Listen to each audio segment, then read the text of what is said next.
and personal interest. So those are the 7 main sections in a resume, and let's dive into the first one if we could.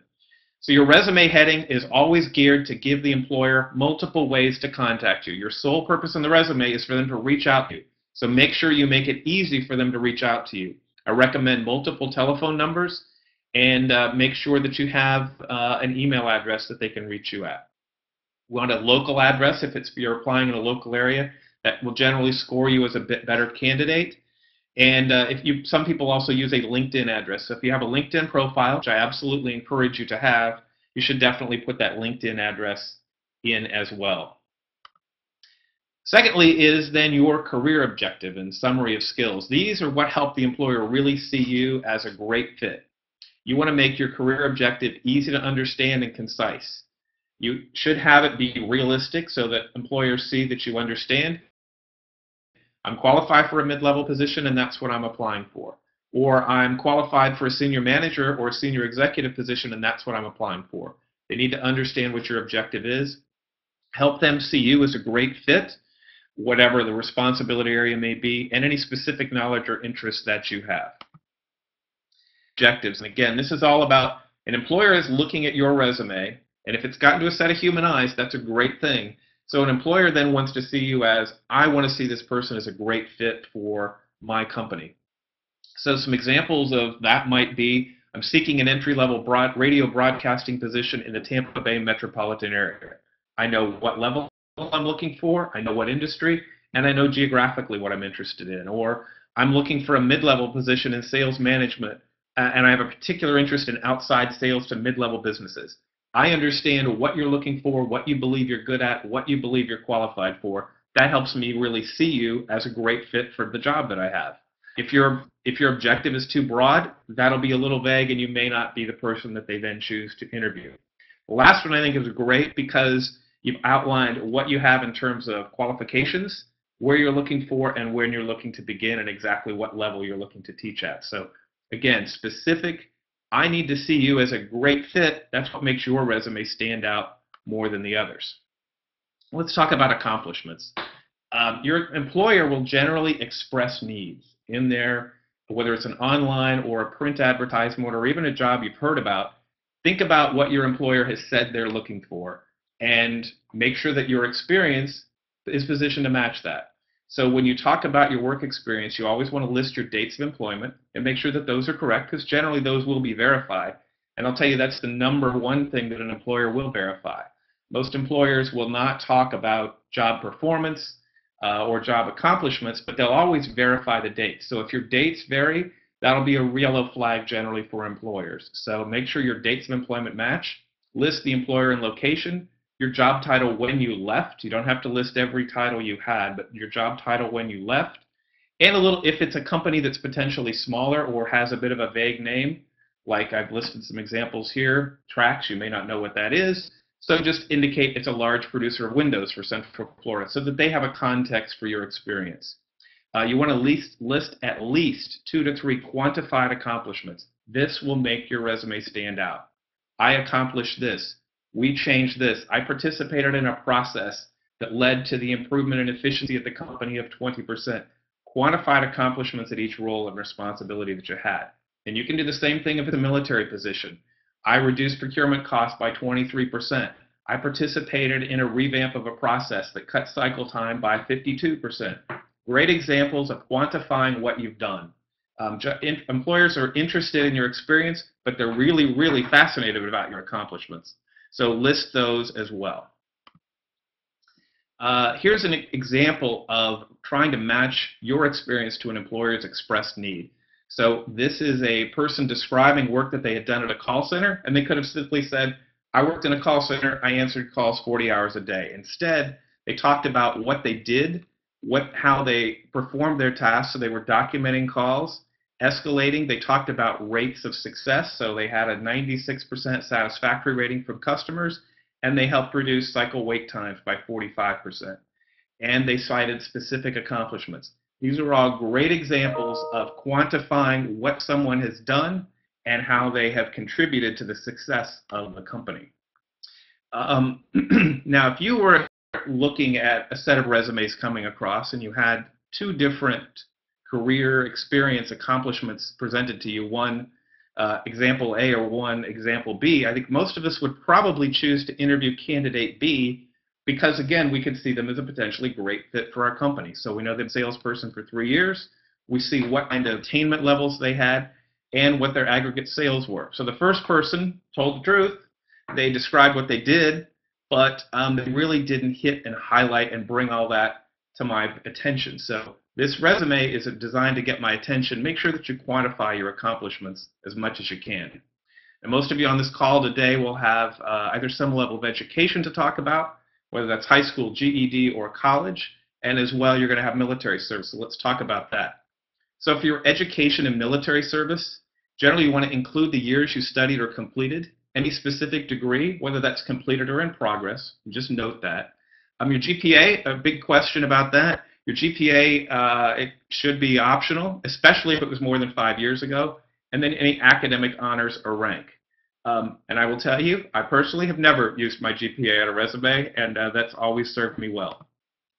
Your education and military service, it's important for you to translate this and assume that a civilian is reading your resume. So you may note specific military grades or designations, but always put an English translation in there as well, so that if a military person is reading it, they'll immediately understand that, but a civilian might not. So be sure to include your years of service.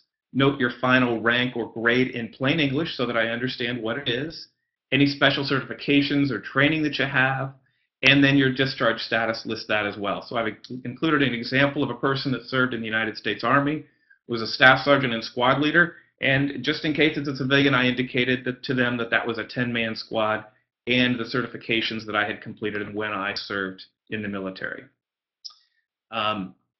Education and military service. I would encourage everybody to jot these down.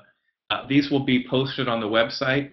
I think, in fact, when we looked at the questions we had, people were wondering, how do I translate what I've done into something that's relevant for an employer? So I think these are 3 great links to do that.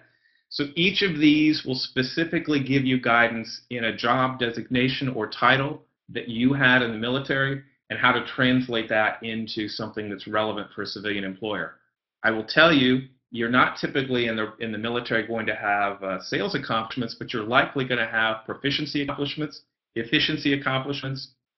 Potentially you're in procurement and help reduce costs. Those are all things that are very, very valuable to civilian employers. So think about that kind of improvement in process and efficiency and how you can relate that to an employer to help them understand, I understand how to run a large organization, how to make it more efficient, and how to make it more productive. Those are extremely valuable skills to almost any employer you talk to.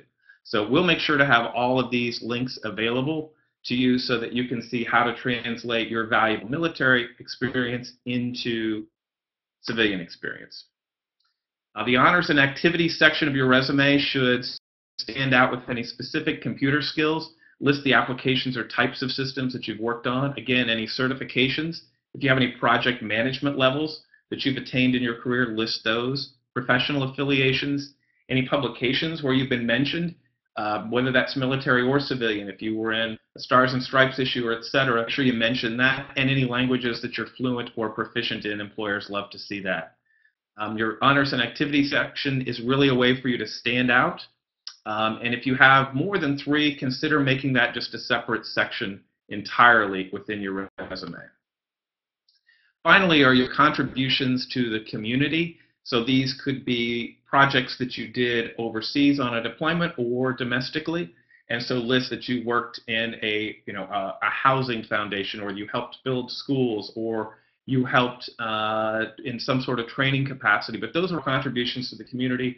Might have happened overseas, might have happened here. List them generically so that an employer can see this person's been involved consistently in education, and I am going to be hiring this person to potentially work with teachers or work with school districts. I understand this person doesn't just have direct job experience, but they've also served in a similar capacity on their own free time. That makes me know that this person's a great fit for the community that I'm going to have them engaged with.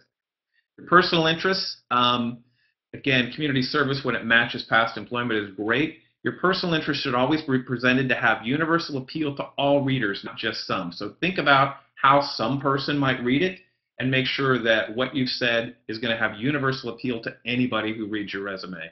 And again, in anything that ties to your career, that's specifically helpful.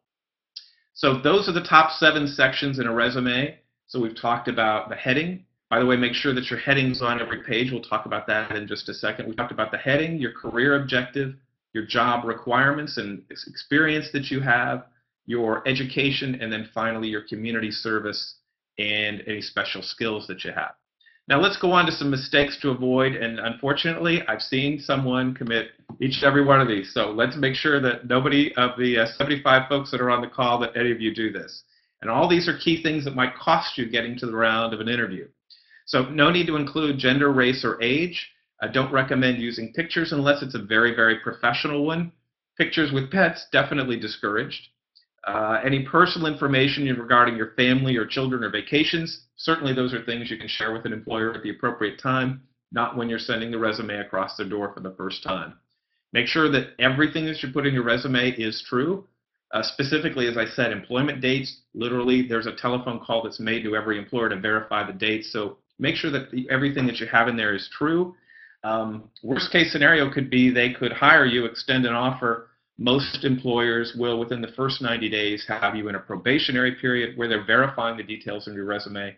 If they then find out that that was misleading, that could be a grounds for them to change their minds. So make sure that what you have in there is accurate and verifiable.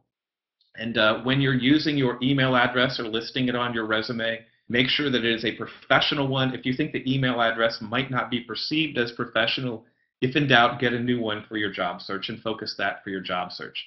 So those are all things you want to definitely make sure that you avoid. And here are the top 6 mistakes to avoid, I believe. Number 1, failure to follow directions on how to apply for the resume. Have other people read it and make sure that they get any typos or grammatical or syntax errors out of your resume. Any large unexplained employment gaps, I saw that was one of the questions. I think if you were taking care of a parent or a child, or you had an educational hiatus that you went on, just list that. 2007 to 2009, care for elderly parents. That's all you need to say, nothing more needed to say, but just simply explain it and note it. Simply telling an employer what you did, not what you accomplished, is a mistake to avoid. You want to list your job, then talk about what you accomplished, and to the greatest extent possible, quantify that. If you don't know exactly what it was, list it as a range. I improved cycle times by approximately 25%. And make sure you avoid stretching the truth, because usually that will end up disqualifying you. Making your resume stand out is important. Unfortunately, most companies scan first and ask questions later. What I mean by that is your resume will be taken and run through an OCR scanner. Information will be gleaned from that, generally then scored. They're looking for keywords, key certifications, experience, durations of employment. And then once your resume has passed successfully through the OCR, then it's going to then be passed on to human eyes, and only a subset of those will actually get reviewed. So make sure everything can be captured by the OCR scanner, scanned and sorted, and to avoid making sure that your resume doesn't successfully scan, make sure you're not using italicized or small fonts or underlines. That confuses the scanner. You don't want to do that. Recommend you use a sans serif font like you see in this presentation. This is an Arial font, 11 point or greater. And make sure that you've gotten your resume successfully through that OCR scan. An HR or manager will then take a look for, again, what I talked about earlier. What's your fit for that particular position? How do you stand out? And make sure you're consistently using industry TLAs. And if there are any action words that you can find, and there are multiple action word kind of tables listed on the internet, make sure that you take a look at those. Don't just describe what you've done, focus on what you've accomplished. That's a very, very important thing.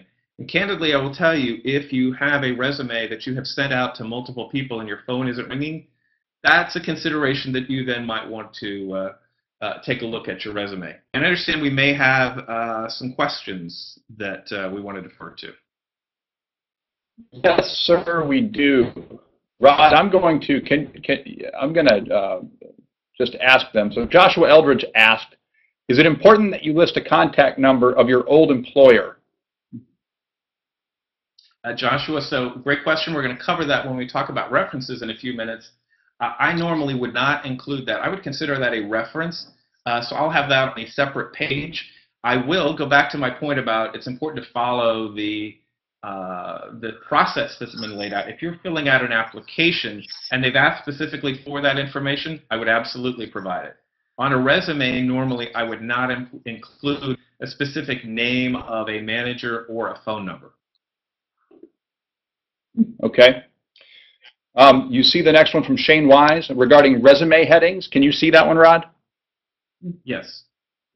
The question is, on resume headings, I usually discourage putting in a mailing address, the justification that no one mails anything anymore. Would you recommend keeping a physical address in the heading? So that's an interesting question, and some of us might think that people do still continue to use the U.S. mail. So I would suggest I would include that because, and I can't give you I'm going to say it's just probably a bias issue that employers have. They want to know, it's kind of the first thing they expect to see, candidly, and they want to know, is this person local or not? So I think you can do that, but candidly, that's going to raise more questions than not. So unless there's a reason you're not putting it on there, I would just go ahead and put it on there. I can't tell you that it's going to be the most important thing you have, but I think it's candidly just something people expect to see, and I can't give you a whole lot more justification than that. Okay, two more, and then we can continue. Just to let everybody know, I am getting all of your questions. Some of these we're going to save to the end. This is a live webinar, not a recorded webinar, so we are going to get to everything. Rod, when you use the acronyms OCR and TLA, could you explain those to the group? Sure. So OCR, optical character recognition. So that is a machine device that generally your resume will be submitted to that will scan your resume. If it's on a piece of paper, it will scan a PDF file or scan a piece of paper and capture all the information. Your resume would then be scored by that OCR to then look for all the keywords that they've identified as important for that particular job, and they'll literally spit out a mathematical score. So think about, I've talked about, I have a commercial driver's license. I have my GED. I have 2 years of community college. It'll literally have been gathering all that information, sifting through, and scoring your resume. So again, if your resume is tough for a machine to read, i.e. the contrast is poor or the font is difficult for it to read, that'll be hard for it to pick up on and score. TLA, three-letter acronym. So that is simply make sure that you're using the right TLAs if you are applying for a particular job. Those of you that have been in military service are very familiar with TLAs, and they're just as important in the commercial world. Just know that our TLAs are a little bit different, and so make sure to use the right ones. So to wrap up this section, right, and then we're going to get into some valuable tips from Mark. So again, your resume's sole purpose is to get you an interview. Use numbers and metrics to document your accomplishments. I think I've focused on that. Make sure you're really documenting your accomplishments, not just describing, I had this job, this is what I really accomplished. Help the employers see you as a great fit for the role, that your resume is truly OCR friendly. Be factual, and make sure that you avoid any proofreading mistakes, because oftentimes once you do get to an employer reviewing it, if they see that your resume has mistakes, they're going to assume you put a lot of time and effort into it, and if you have mistakes in that, likely the work you would execute for them, they may assume could have mistakes. So put a great impression forward. So I appreciate your time thinking through this and walking through what should be in your resume. I'm going to turn you over to Mark now, who has some great insight and tips into opportunities that are available exclusively to veterans. So let me put you in Mark's very capable hands. Thanks, Rod. Really excellent information that you just shared regarding resumes, and appreciate that, Rod and Mike, for setting me up. As you see, we're going to talk about sort of employment resources for veterans and their spouses. I think the first place as you transition, as you're out looking for work, I think one of the best resources that you could start with is at the Department of Labor. The Department of Labor has an office within it called the Veterans Employment Training Service. Veterans Employment and Training Service. It has to do with helping particularly veterans and their spouses to find gainful employment. What they call these places within the Department of Labor are career one-stops. There's nearly 3,000 centers nationwide, and again, these employment services are particularly for veterans and their spouses. They will help with job search, matching, as well as placement assistance. You can also find at these career one-stops, you'll find career counseling and also assistance with job interviewing skills. What will take place is once you get to the career one-stop, or call or go online, they have two individuals that are there to serve you.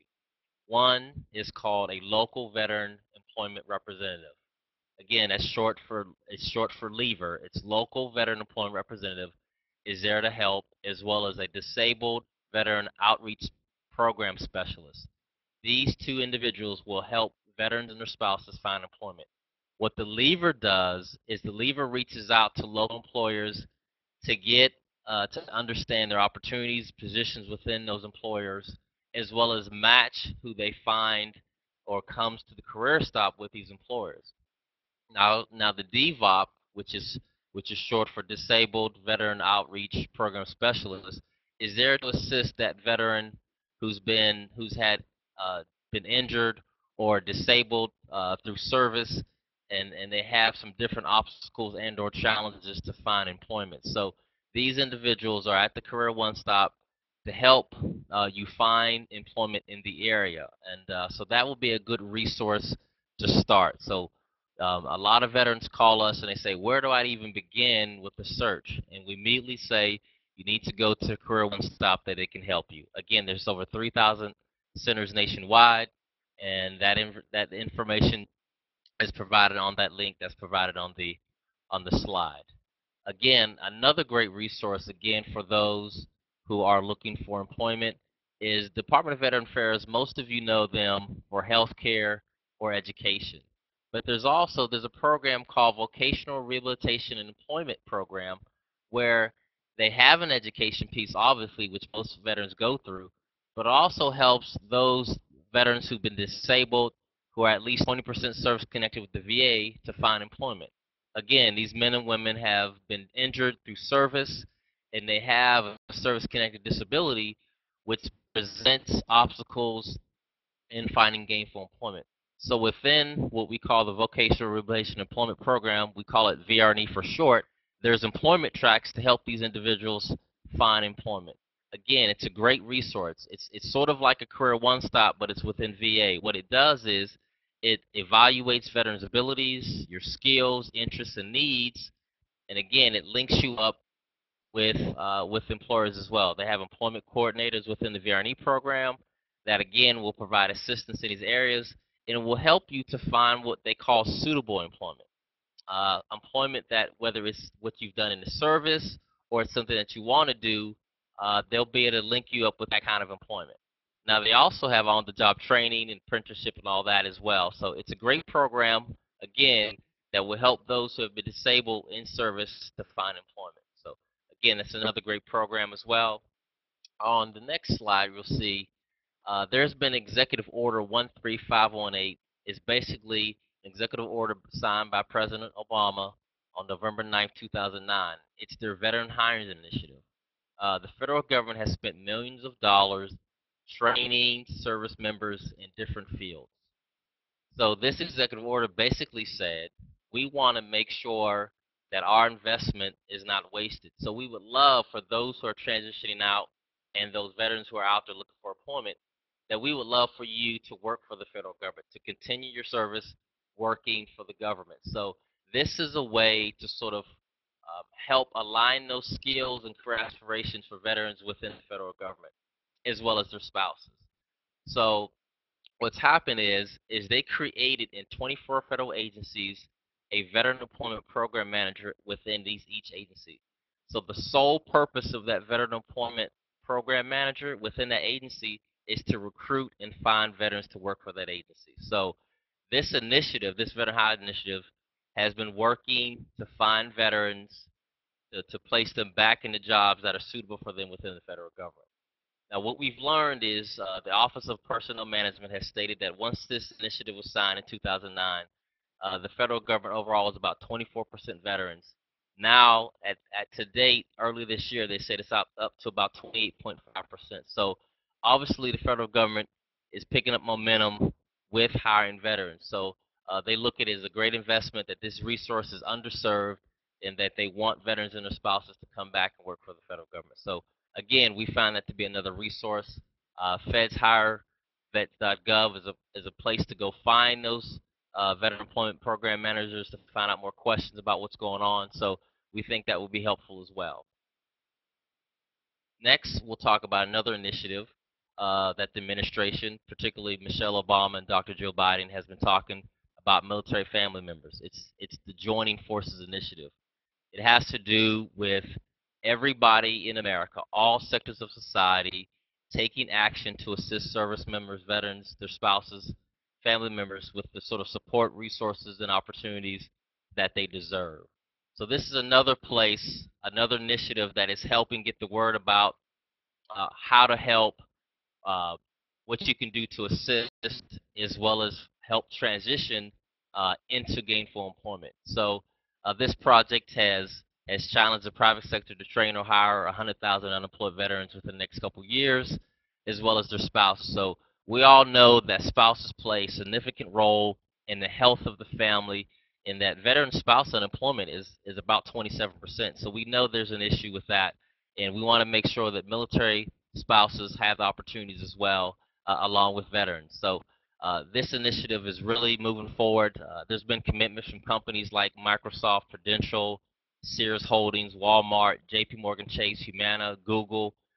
These companies that have said we'll step up and help train and or hire unemployed veterans and their spouses. So again, it's another initiative that again is sort of the momentum to help service members transition and help them with what they need. So it's obviously there's some momentum in this area, and it's a pretty exciting time for folks who are looking for help. And lastly, as Mike talked about earlier, the Vows to Hire and Heroes Act of 2011. This bill was put together. I think Congress and the administration, they've been hearing from Veteran Service Organization and other stakeholders about the issue of the high unemployment rate amongst veterans and their spouses. So they tried to come together to say, what can we do to assist? And this bill was in that vein of how do we help sort of decrease veteran unemployment.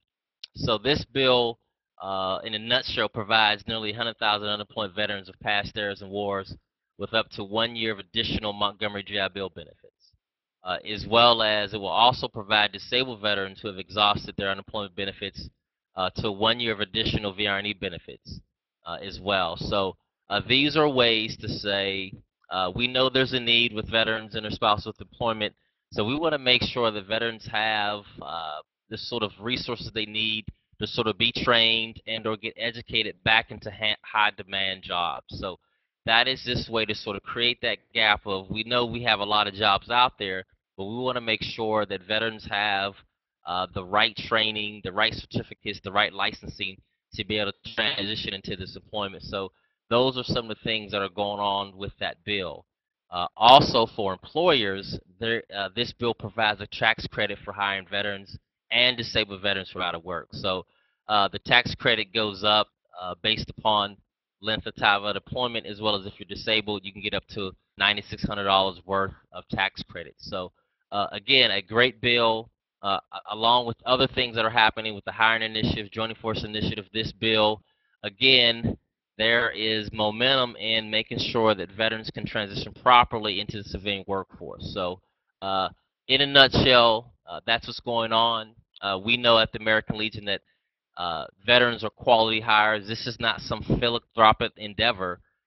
Veterans will help your bottom line. And we know that you need to believe that and be proud of your service, as well as to be able to translate what you do into the civilian workforce, because every civilian employer needs to have someone like you on their payroll. So we want to continue to advocate for these programs, as well as provide the funding for these programs as well. So anything we can do that endeavor, we will continue to do that. So I will turn it back to Rod to finish out his part regarding cover sheets and references. So thank you very much, and again, the American Legion appreciates your service. Mark, thank you. That was great and specific guidance for everybody. So Mark will be staying with us. I'm going to talk a little bit about cover letters and how to handle references, and then we'll be taking a number of questions at that point in time. Michael, did you have any questions you wanted to pose before I get started?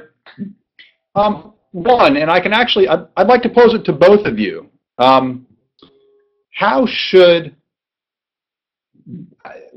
just from your experience, what percentage of employers are up to speed or familiar with the Vow to Hire Heroes Act? And my guess is it's not as high as I'd like it to be.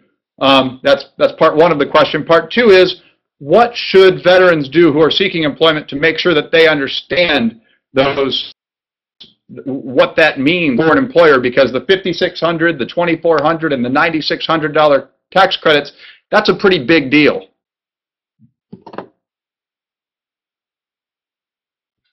Rod, you want to handle that first, or want me to go? Mark, please go ahead. Go ahead.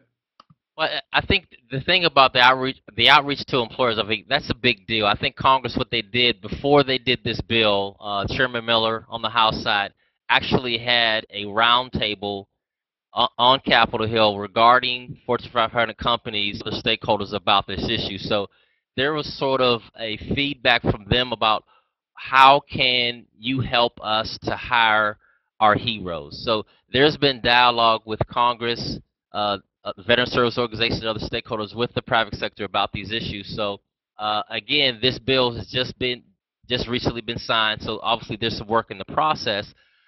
But employers are I guess I should say, are getting a better understanding of what it means to be a veteran and what we've done in service and how that translates into their specific firm or company. So there needs to be more education in that way, more education with sort of hiring managers about what my resume may say and what you may have, what you want to hear and say. So there's been some gap between sort of military and civilian workforce. So we're trying to sort of fill that gap with information and training for all involved, that there may be seamless transition. So all this is still at play, and there's a lot more work that needs to be done in that way.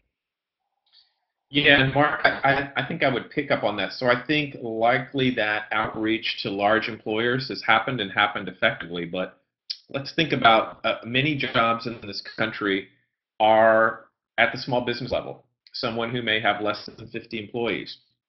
And that small business owner is managing payroll and sales and customer service and inventory and cash flow, and may not have taken the time, and also hiring, and may not have taken the time to understand all of these things. So I think when you have an opportunity to meet with that employer in person, it's an opportunity for you to sell yourself. And I would include the fact that, by the way, be aware of the Vow to Hire Heroes Act and the fact that you can earn tax credits by hiring me.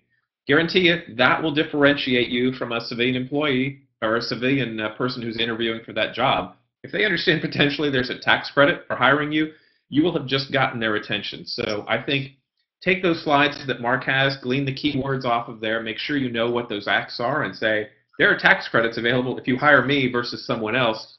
Those kind of things will differentiate you and be memorable, because not every small employer may have understood the potential benefits and impact in hiring you. Should you put it on your cover letter? I probably wouldn't put it on a cover letter. I think because you run the risk that it just depends on perception. I think I probably would review that with that employer in person. Understood. Thank you for that. Please continue. Mark, anything you'd add on top of that? No, I mean, that's excellent. I think, again, is to sort of educate, and some of that has to be you're educating the actual employer. And we do know, Rob makes a great issue about small business. Small business actually does more of the hiring, so the more information that they can be told actually be more beneficial, because small business are actually more of the hiring sources for all Americans, particularly veterans. So that's a great point, Rob. Yeah, because I think they just may not have taken the time to understand. They may have heard vaguely about it, but if you can say tax credit to a small employer, guarantee you just got their attention, and that's what it's all about. So let's talk about your cover letter. I'm going to take you through this in the next 5 minutes because I know we've got some questions that you have for Mark and I, so I want to make sure we leave time for that. But let's talk about cover letters because they're important. So this is really a way for you to introduce the employer to your resume. I'm going to recommend it be succinct and short. Has to tell them about your interest in the position. Summarize the qualifications and your fit for that. Hit them in a sentence or two about why you are a great fit. And maximum 4 paragraphs in length. And push all the information to the top of your cover letter that's most important. Because unfortunately, most employers will not have read the entire cover letter. Most of them won't candidly have read everything in your resume. So make sure that the key points, what makes you a great fit, stands out so that you're the one that they select to hire, or excuse me, that they select to talk to in person. Give them a succinct reason to hire you, and you'll probably be the candidate that they choose to talk to. Your cover letter, some tips for that, really should have 4 sections or 4 short paragraphs of 2 to 3 sentences in length. Your role and fit, what it is that the person is looking for in that role, how you fit that need, and what your action plan is for follow-up. So personalized definitely to that particular employer. I saw a question come across earlier.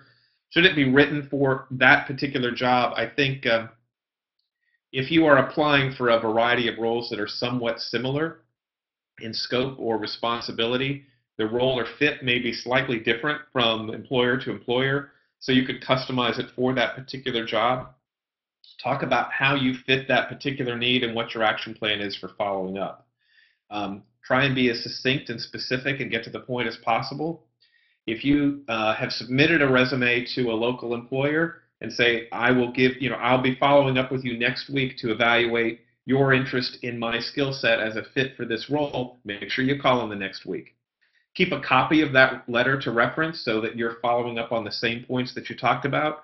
And just like I talked about with resumes, if you're sending out cover letters and resumes that don't seem to be getting attention, you need to look back at your own work and say, what can I do to improve the effectiveness of this cover letter to make my skills stand out? Darn it, I've done process improvement in this company. These companies are all looking for process improvement. I need to somehow figure out how I'm going to make my contributions, my skills, knowledge of different software programs stand out more. So take the resume and cover letter and start tweaking them again until you find something that works more effectively for you. We had a question earlier on employer numbers and references. Let's talk about that for just a minute. I recommend that you be prepared with references and have those on a separate sheet or document. And when a company asks you for references, that is a great sign for you. If they ask for references, that means they're indeed very interested in you and your qualifications, and they see you as a potential fit. Now they just want to get a third-party validation. So don't slow the process down. Have your references ready to go. Have those on paper. Potentially those might be asked for at the end of an interview, and again, if so, provide them when asked. Have them on a separate page. You want to generally list 3 to 4, potentially 5 people on there. Ask your references for permission in advance. List their name, what it is that they do, a couple ways of contacting them, be that email or telephone.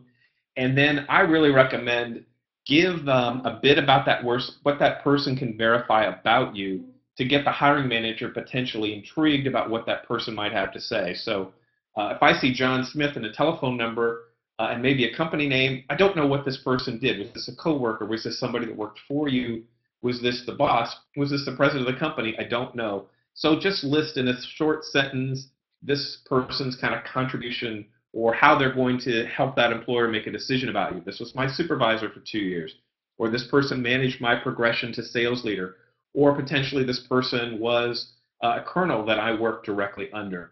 Those are all things that would help that person understand, I've got 4 names to call. I'm going to call John Smith because I'm interested in this person's progression to sales leader. So that's a really helpful tip when you're giving out references. Mistakes to avoid, don't simply list names without a way to contact them because they're really interested in contacting them.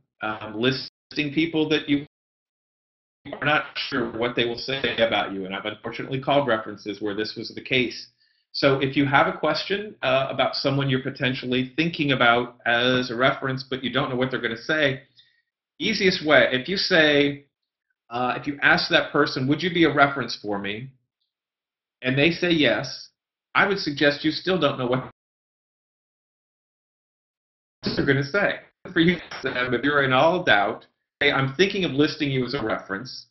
What would you say about my work history? You can then make the decision about whether you list them or not, because you didn't commit yourself to listing them. You also haven't put a name on a list that you're not sure what they're going to say. So simply ask them, and it's perfectly professional, to say about my work history. And then, of course, you also want to make sure that you avoid listing people who aren't really what they say they are. So again, in summary of the content that I covered with you, want to make sure that your resume is organized and covers off on the 7 main sections that we covered, that your resume has accomplishments and fit, what you could potentially do for an employer, and they see what you've done in the past, whether that was in your service or with a civilian employer, that really stands out and gets you noticed. I gave you 2 pages of things to make sure that you avoid mistakes on, and help you understand some process around cover letters to help you understand what should be in the cover letter. And again, 4 paragraphs, make it succinct, take a look back at your cover letter and figure out what you need to do to improve the performance of your cover letter. And finally, how to handle references, which is something you should have with you on paper every time you go in for an interview, and if asked, provide it. So those are some things that I think will be very important in helping you successfully gain employment. Like Mark's topics were, those are potentially game changers for you, so make sure that you understand those. And like I suggested, with a small employer, don't be afraid to ask them, are you aware of the benefits of that particular bill?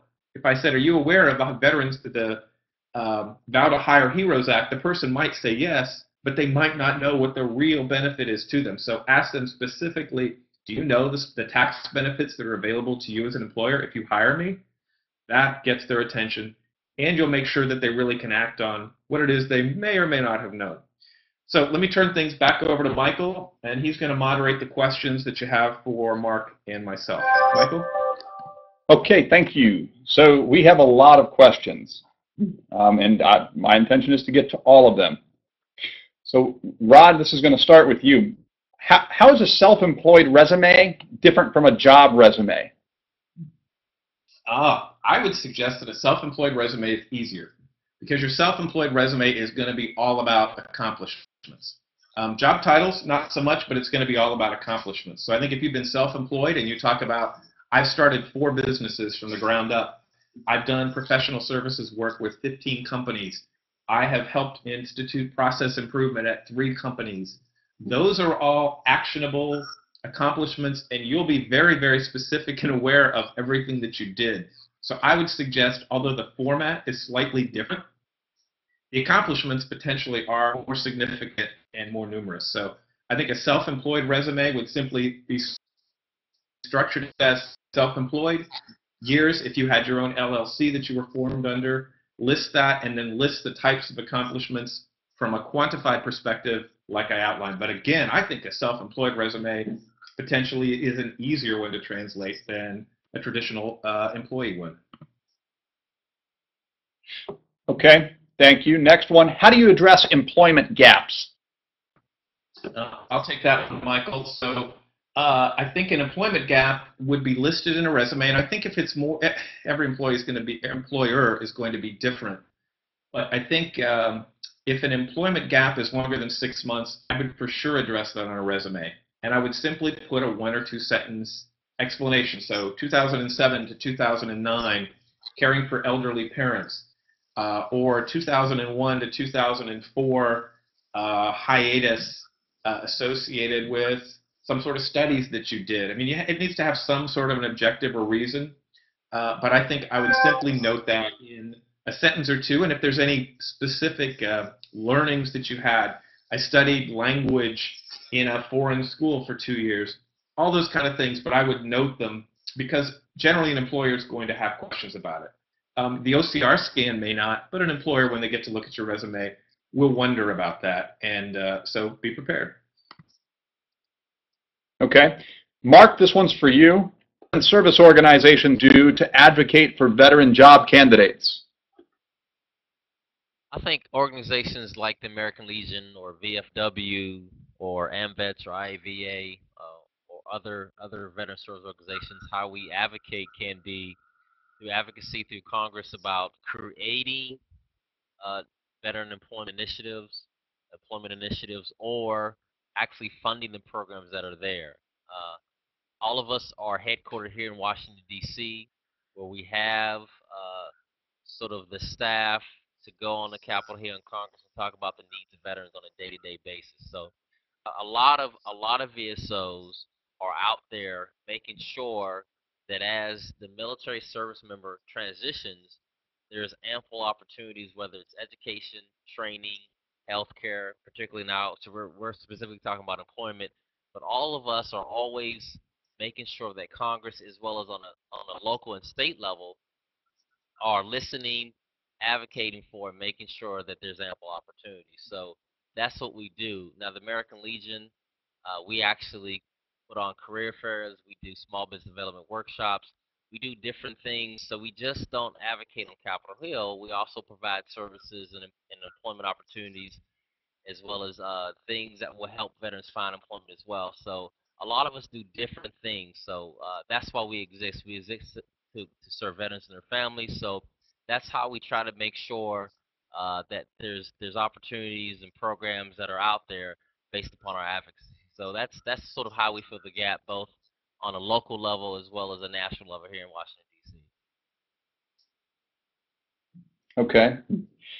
Okay. Mark, this is probably another one for you too. Disabled Americans combat a certain level of stigma to obtain employment. What is the stigma like for being disabled and a veteran, and why are the barriers permitted? Well, we've come to know that employers are, particularly those with this newfound, what we call the issue with PTSD or TBI.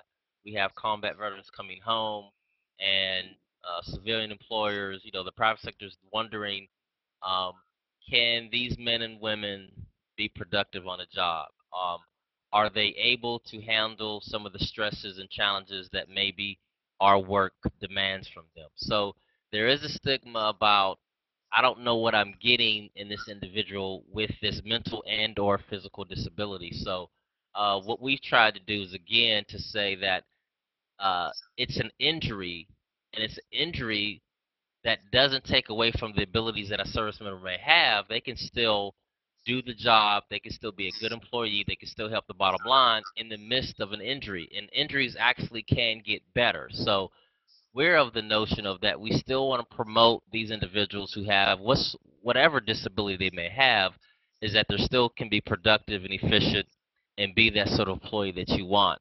Now, some may need some sort of minor accommodation, but that's a part of what we call being a grateful nation, is presenting opportunities and thanking these men and women, and knowing that what they're getting is someone who understands the mission, who's responsible, who understands organizational skills, who can have risk assessment skills. It's you present all of these positives, and we don't look at them having some sort of injury as a negative. So VSOs, along with the Department of Labor, have been doing things to notify employers about these men and women who are ready and able to work. So we know that there's a stigma out there, but there are federal agencies, as well as VSOs out there saying, look, let the stigma go. It's not true. These men and women are capable, able, and ready to work. So hopefully that answers your question, Mike. I hope it does. It sounded pretty complete to me. Next question, how would you suggest addressing general under honorable conditions discharge? Could you repeat that? I'm sorry. Mark, that has to be you. How would you suggest addressing general under honorable conditions discharge? Well, as in the sense of looking for employment?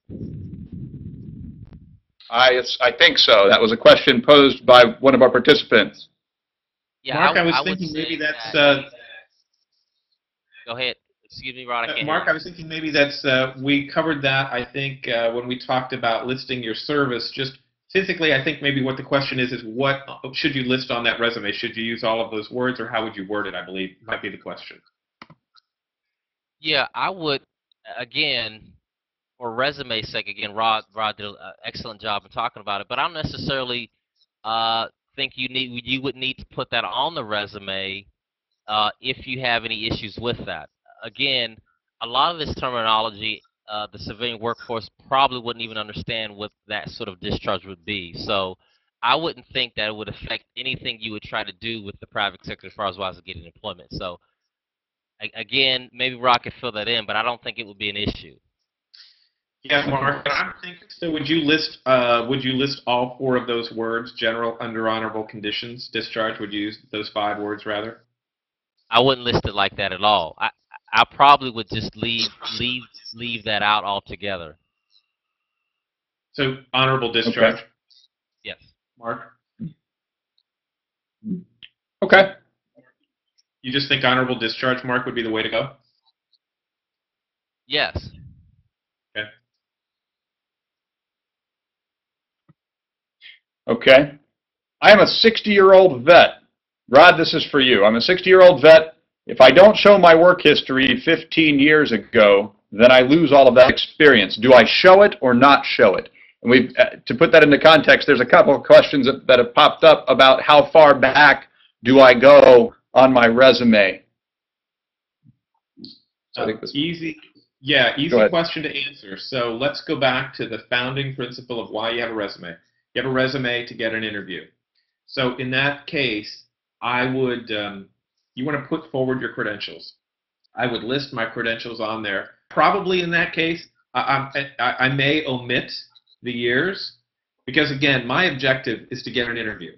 I can clarify the years when I fill out an application or when I talk to that person in person, but my objective is to get in front of that person, talk to them about what I know and what I can do for them as a great employee. If you are at all concerned about how long ago it was, I would omit it because, again, the purpose of a resume is to get an interview. So I think if you use that as your benchmark, these questions are easy for you to answer. Okay. What is the best way to determine who the hiring official is in advance of an interview? Mr. Dillahay.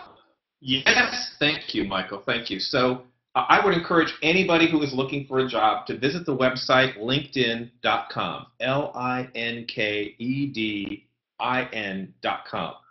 LinkedIn, think of LinkedIn, if you're not familiar with it, as a Facebook for the world of business. So most employers, so whether you're a manager, mid-level manager, individual employee, many of those people, probably 60% of them, have built a small profile of themselves on LinkedIn. So between Google and LinkedIn, you can go in and figure out, who are managers, who are people in that particular company. If it's a large company, it gets a little tougher, but you can still go in on LinkedIn and look for a particular company and look for the location that you might be in, and then look for a department and find the people that actually work in that area. So LinkedIn is a very, very valuable tool. You should have your own LinkedIn profile with the information that we've covered in your resume, and then use LinkedIn as a way to understand who it is you're going to be interviewing with. Now, once you have been asked for an interview, and I would definitely say, if they're saying, we want you to come in at Thursday at 9 o'clock, my first question is going to be talking to. So I'm going to get names so I can go in on LinkedIn, understand who those people are, see a little bit about their background, because they're going to have listed where they worked, what they accomplished, and where they went to school. You're going to have some common threads potentially with them, and it'll help you understand that person and as a professional so that you can better connect with them. So use LinkedIn to understand that. Okay. How do you convince employers that you are qualified for positions that don't necessarily, by nomenclature, relate to your military specialty positions?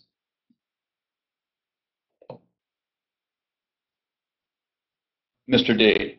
Michael, I think for that I would go back to the page with the links on it that we talked about earlier that help you literally translate what you have done in the military into civilian nomenclature. So those kind of translator tables are available. So I would use those to help an employer see my experience through the prism that they're looking for. Because again, the employer is going to have a bias. They're going to be looking for certain things. Your job to make your work appear to them factually as what they're looking for. Okay. Another question. Many online applications ask for the last pay rate. When you know that your last pay rate is much higher than the position you are applying, how should that be handled? Boy, that's a tough question. So I think the most important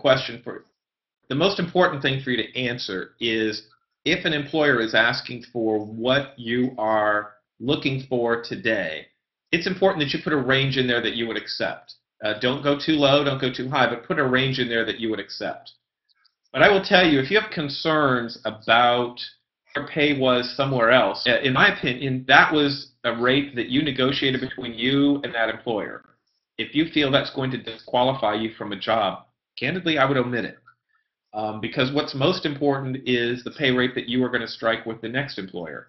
So I would answer, if someone, I will tell you, I've been asked in numerous interviews, how much did you make at the last job? I simply answer a different question and say, I'm looking for an opportunity that would provide X level of income to me.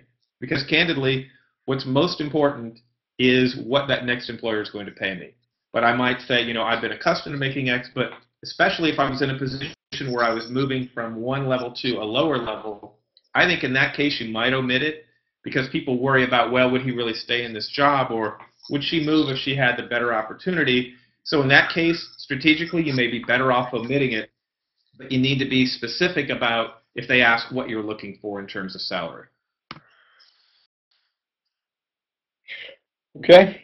I live overseas. Should I use my sister's U.S. address when applying for employment? Mark, you want to take a stab at that one?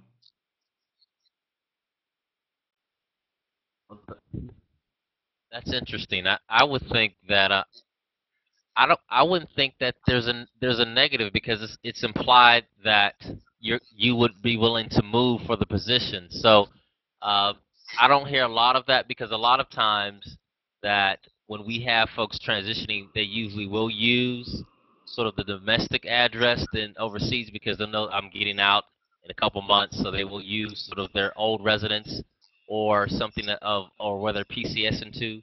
So again, I don't know if it's good or bad or indifferent, but mostly it's been this is where I'm stationed. I use that address, and I'm looking to come back. So I don't think there's too much of a problem. So either which way, I think it could work. So just from the little anecdotal information that we have, it's usually the address that they do have, knowing that obviously they're coming back to CONUS, coming back to the United States. Okay. Next one. I was instructed never to place an I on the resume in quotes. Is this true? Michael, you broke up there just a moment. Could you repeat the question?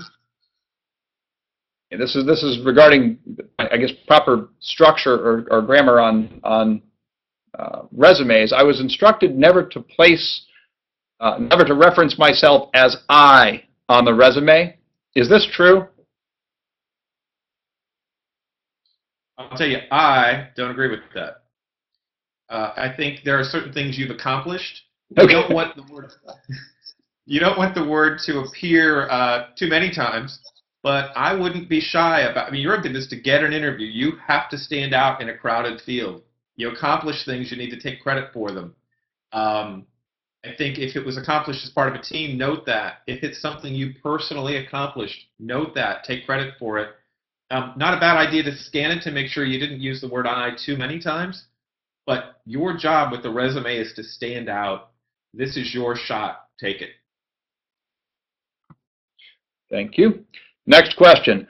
I usually like using a functional resume without dates, especially if there are gaps. My thought is that employers will concentrate on the skills instead of the dates, then get the dates and timeline from the official application. What do you think? Okay, I've interviewed people in that scenario, and I've watched other people in a panel interview. So that would work through the OCR scan. I wouldn't throw off the OCR scan. You're going to sail right through.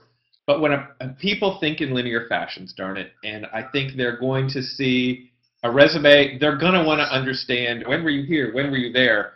If all their questions on exactly when you were here and exactly when you were there, they never got to your skills. So I think I would be clear about that, because you want all the questions to be about your accomplishments and your fit, and you don't want them to spend 10 minutes trying to untie a resume that looks confusing to them. So based on that, I think I would give them the guidance that they're going to ask for anyway. And I don't want to take up 10 minutes in a valuable interview helping them understand a timeline and see that there are no gaps, because if they think there are starting to be gaps, then they're going to dive deeper into it. And again, I want the interview to be about, I'm a great candidate, I've accomplished things, I have the qualifications that you need, I have the skills that you need, I'm a great fit. Not, now was that 2003 or was that in February, or when exactly was that? I don't want those questions in an interview. Gotcha.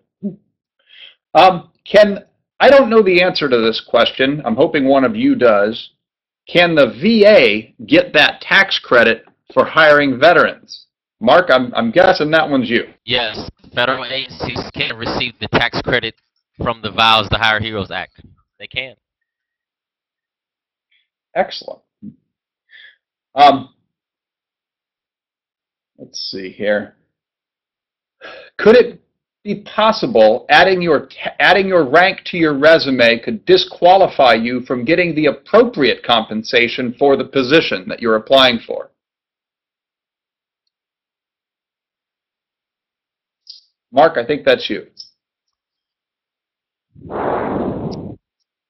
That's a really tough question, because if you're a junior NCO, sort of E5, E6, if you're an officer, see, if you're a junior NCO, does that negate you from having a manager or senior managership out in the civilian workforce? That depends based upon how long you've had civilian work experience. So I would, I guess for me, I would leave off the rank, just because you want to go off of what you've done and your experiences, your credentials, than based upon what you were before. So again, Rob, maybe to add a little bit, but I just think it wouldn't disqualify you, but I don't see if it would help that much to put your rank on there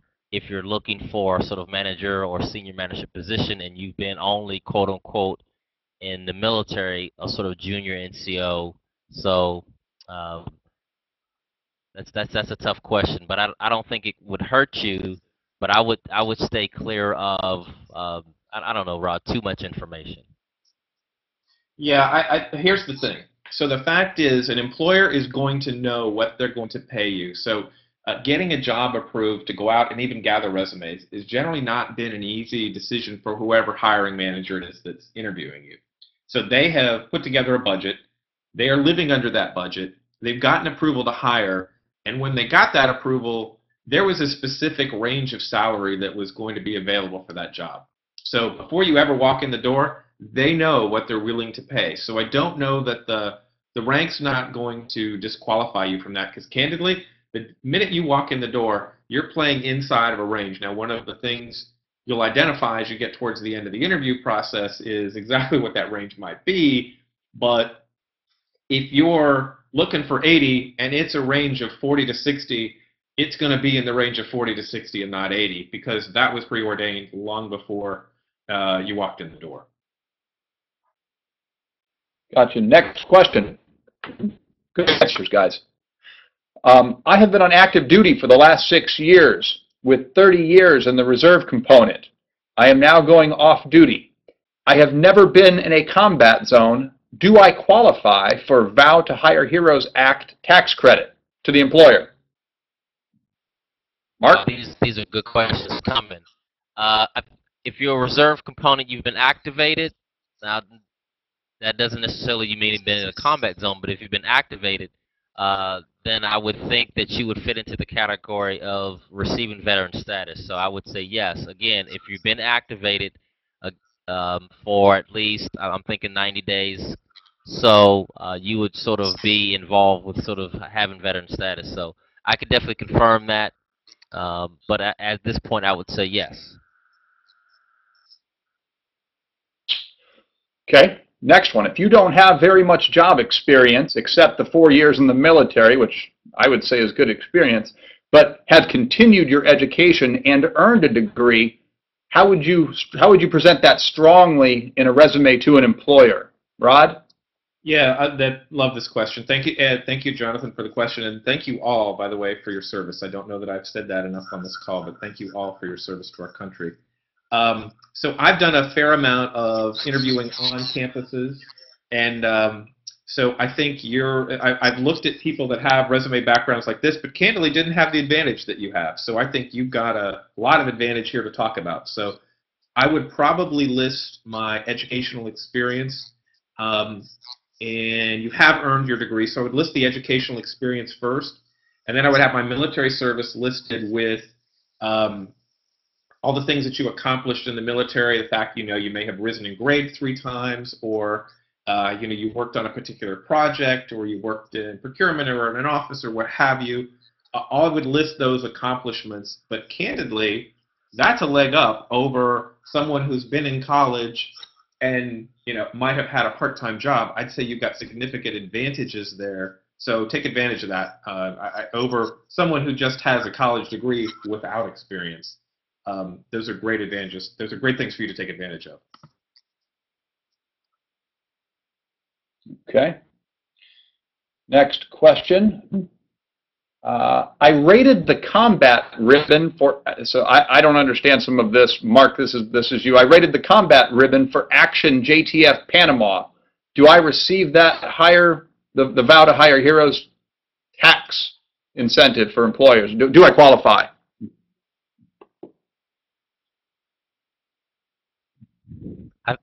When I understand when the wording in the bill talks about past eras, but it mentions about being qualified for the Montgomery GI Bill. So the language has to do with if you were in the era of which you were considered or were able to receive benefits from the Montgomery GI Bill, that will enable you to be eligible for the Vows of Heroes Act, because it has to do with the Montgomery GI Bill benefits and being able to use that, as well as now if you use that, you would now be able to have an additional year based upon you could train into a high demand job training. So what the bill is trying to do is say, look, we understand that in recent history with the Montgomery GI Bill, if you use that, and we know that manufacturing and other industries have came down with employment, have decreased based upon outsourcing and the like. Now we want to retrain those folks who have had this benefit before and would need it again. So if you don't fit in that criteria, I would say that you probably wouldn't be able to get that part of the benefit. However, the tax credit, you still may be able to get that for the tax credit. So, but again, because of the 2 wars between Iraq and Afghanistan, everything was sort of mandated or pursued based upon these new returning. So the tax credit is for those who are returning, and the other piece with the additional VRNE and the Montgomery GI Bill is for past errors. So I guess I should make that distinction. Does that make sense? The tax credit is for returning service members and wounded disabled veterans from these 2 wars, and the VRNE in the Montgomery GI Bill piece has to do with those from the past. Does that make sense?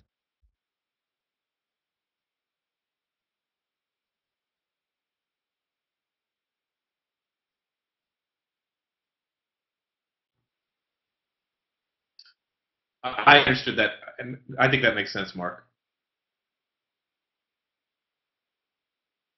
I'm sorry, I was answering, but I was muted. Yes. I think it made sense. Because so I guess because the bill is sort of it's obviously the bill is a comprehensive bill, so it's dealing with different parts of eras, mostly these new returning veterans as well as from past eras. So it's sort of 2-tier. Mike, I'm going to take this last question that's just come across. So the question that's just come across is the person had just exited the Navy. My MOC had managed to a personnel man, but I had been a disbursing clerk. How do I explain or verify my years of experience in accounting and payroll? Great question. So, by the way, I don't know what an MOC is. I will tell you that. I would recommend listing I would translate those things into civilian speak for purposes of the resume.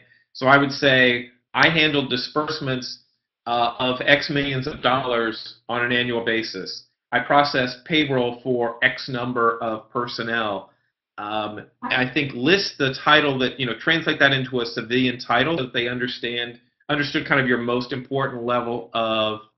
It sounds like you may have had a job title that morphed a bit, but I would list the job title that you think is going to be most relevant to your experience. But I think, again, this is a great one to talk about accomplishments. So I managed X level of dollars, X level of transactions. I'm sure that there were auditing procedures that you had to follow. Potentially you helped modify those procedures. But I can think of a number of things I would talk about with that job. And again, all of those are going to be immediately match to civilian needs. Okay. So just for everyone who didn't know what that was, MOC is Military Occupation Code. I think this is for Mark. As a DVOP, much of my caseload is VRE veterans. They have the degree, but they don't have the experience. How can I best advocate for them? I'm sorry, I lost you on that last part. Is the question from Shane Wise. As a DVOP, much of my caseload is VR&D veterans. Right. They have the degree, but they don't have the experience. So how can I best advocate for them? Well, I think you'd have to come off of, you have to use their military experience as their experience. I think, again, I don't want to downplay what we've done in the military. Sometimes it seems like, well, I don't have quote-unquote civilian work experience, because there's a lot of us who go in right after high school. The military is our first job, so you have to learn how to use what we've done in the military and say, look, although they don't have this civilian experience, look at what they've done in the military. They've done this for 4, 6, 8, 10 years in the military, and this is, as Rod has pointed out, this is what they did, this is what they accomplished, this is what came out of that. That has to be used in a positive way, and not sort of downplay, well, they don't have any civilian workforce, they quote unquote just have a degree. No, they have a degree with military time, and let's be honest. To get into the military, one must be vetted and vetted well. You got to be vetted physically, mentally. There's a process. Anybody just can't get into the military. So you're tested, you're trained, hundreds of thousands of dollars on each individual who comes in. You have to use that and say, look, this individual is ready, able, and these are the things that they've done for years. So you have to upplay that, not downplay that, because it's not quote unquote in the private sector. So I would say use that and use it to your advantage, and not make it and not let it be a negative. Mark, I just have to add on to that. I think you just made some dynamite points there. I think these are significant advantages you have over a civilian employee. I can tell you, whether you join the military at the age of 19 or 25 or 28, you likely had more responsibility in the military than you will have in the civilian world for some time. You'll probably take your first civilian job and go, wow, I had more responsibility when I was in the military than I do now. And most of the coworkers you'll find are in the same boat. So those are advantages. I think if you walk into that interview knowing I have the experience that it takes, I'm a great fit for this role, I've had experience, I've had management experience, I've had responsibility, that's going to come through when you interview with that person, and they're going to be the person you want to hire. Military service is something for you to take advantage of and tout and be proud of, and let that employer know that you have the experience and the fit that they're looking for. But these are advantages for you guys. These are very much advantages for you. All right. So we have the questions do keep coming in. I've got another probably 25 questions, and I suspect we could go on for the next 40 minutes or so. Unfortunately, we do have to wrap this up, but couple of things. That last question I just posted, will we be able to watch this later? For those of you who missed this at the beginning, there's a couple of different ways that you can see this. One, we're going to be posting it on the website, www.dvnf.org, under the Veterans Programs tab. So you can go to the Disabled Veterans National Foundation and get the highlights of, and actually listen to the webinar itself via the website. And at the end of this, we are going to send you a thank you letter for your participation. And if you would like to receive a hard copy, or not a hard copy, a PDF of the presentation, I with an email to that, to what you receive, and one will be sent to you. I really want to thank everybody for attending today. The questions have been great.